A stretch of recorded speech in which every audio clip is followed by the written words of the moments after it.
এক মুহূর্তের জন্য ও স্মৃতি আমার মনের ভেতর থেকে যাচ্ছে না।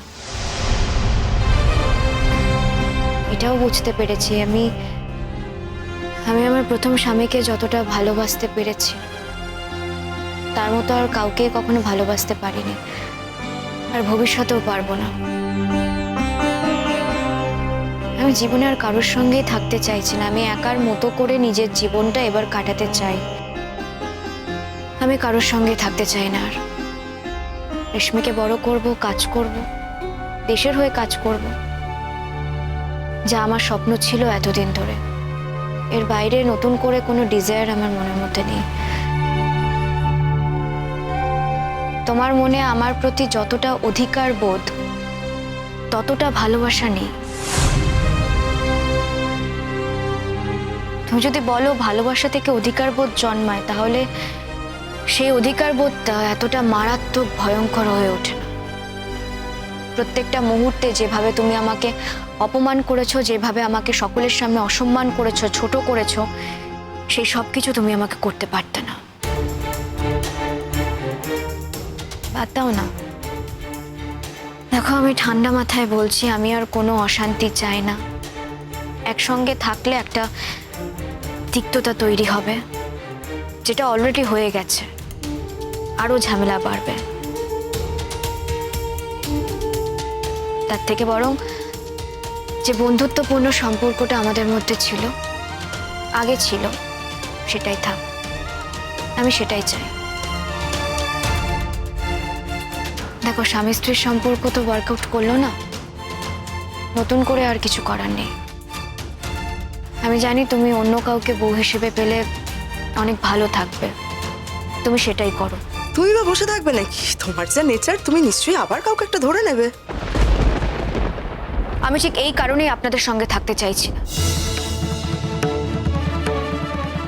প্রত্যেকটা মুহূর্তে আমাকে আপনারা যেভাবে অসম্মান করছেন, অপমান করছেন, আমি চাইলেই কিন্তু নানান রকম স্টেপ নিতে পারি, কিন্তু নিজেদের লোক তো, নিজেদের লোকের বিরুদ্ধে কোনো স্টেপ নেব, কোনো থানা পুলিশ করব, এই কথাটা আমার মাথায় আসে না। তার থেকে বরং আপনারা দূরে চলে যান আর আমাকে আমার মতো করে থাকতে দিন। আমি তোমাকে ডিভোর্স দেবো না, সেটা তো আগেই বলেছি। ডিভোর্স না দিলে দিও না। আমি তো অন্য কাউকে বিয়ে করতে যাচ্ছি না যে আমার ডিভোর্সটা খুব প্রয়োজন। ডিভোর্স না দিলেও চলবে, কিন্তু তার মানে এই নয় যে আমাকে একসঙ্গে থাকার জন্য কেউ বাধ্য করতে পারে। আমি যেমন তোমাকে একসঙ্গে থাকতে বাধ্য করতে পারি না, তেমন তোমারও সবকিছুর উপর আমার কিন্তু কন্ট্রোল থাকবে স্বামী হিসেবে। স্বামীরা তো তাই চায়। যখন তুমি আমার স্বামী ছিলে না, তখন কিন্তু তুমি আমাকে একবারের জন্য কন্ট্রোল করতে চাওনি। যেদিন থেকে তুমি আমার স্বামী হয়েছো, সেদিন থেকেই প্রত্যেকটা মুহূর্তে তুমি আমাকে কন্ট্রোল করতে চাইছো। আমি জীবনে এটাই সব থেকে বেশি অপছন্দ করি। আমি চাই না আমাকে কেউ কন্ট্রোল করুক। আমাকে কোনোদিনও কেউ কন্ট্রোল করেনি। কেউ পারেনি মানে? অনুজের সঙ্গে বিয়ে হলে সেও তো চাইতো তুমি তার স্ত্রী হিসেবেই থাকো। অনুজের সঙ্গে আমার একদিন বিয়ে হয়েছিল, উনি কিন্তু কোনোদিনও আমাকে কন্ট্রোল করতে চাননি। তখন তো তোমাকে অনুজ পাত্তাই দিত না বুদ্ধি, কন্ট্রোল করবে কি করে? সেজন্য হয়তো কন্ট্রোল করতে চাননি।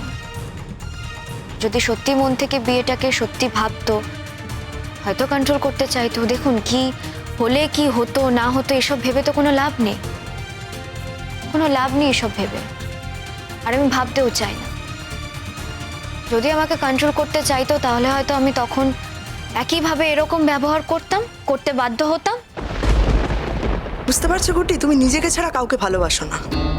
তুমি কোনোদিন কাউকে শান্তি দাওনি গুড্ডি। না তুমি শিরিনকে শান্তি দিয়েছো, না তুমি অনুজকে শান্তি দিয়েছো, না তুমি আমার ছেলেটাকে শান্তি দিয়েছো। একটা সেকেন্ডের জন্য তুমি আমার ছেলেটাকে শান্তি দাওনি। তুমি চাইছো না যখন, আমি তোমার সঙ্গে থাকবো না গুড্ডি। কিন্তু একটা কথা মনে রেখো,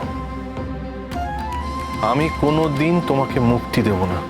তোমার যদি মনে হয় বিবাহিত সম্পর্কে আবদ্ধ রাখাটাই মুক্তির একমাত্র মাপকাঠি, তাহলে আমি বলবো সেই বন্ধন থাক। আমার মুক্তির কোনো দরকার নেই। আর কারণ আমি নিজেই নিজেকে অনেক আগে মুক্ত করে দিয়েছি। আমার মনকে তো কেউ তোমরা আটকাতে পারবে না, সেই অধিকার তোমাদের কারণ নেই।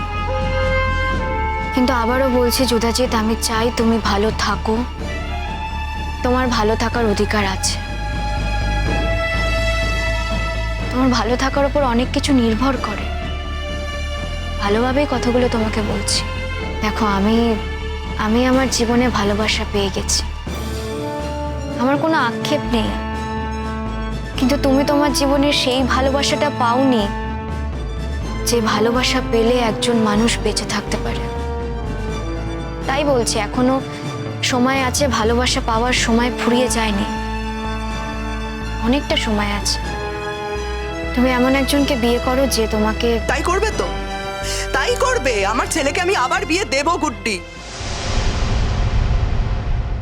এখন ডিভোর্স দিতে চাইছে না, কিন্তু একদিনও ঠিক তোমাকে ডিভোর্স দেবে, আর একটা ভালো ঠিকঠাক মেয়ের সঙ্গে আমি জিতের বিয়ে দেবো। তখন যখন আমার ছেলে সেই মেয়েটার সঙ্গে সুখে সংসার করবে, তোমার তখন কেমন লাগে আমিও দেখব।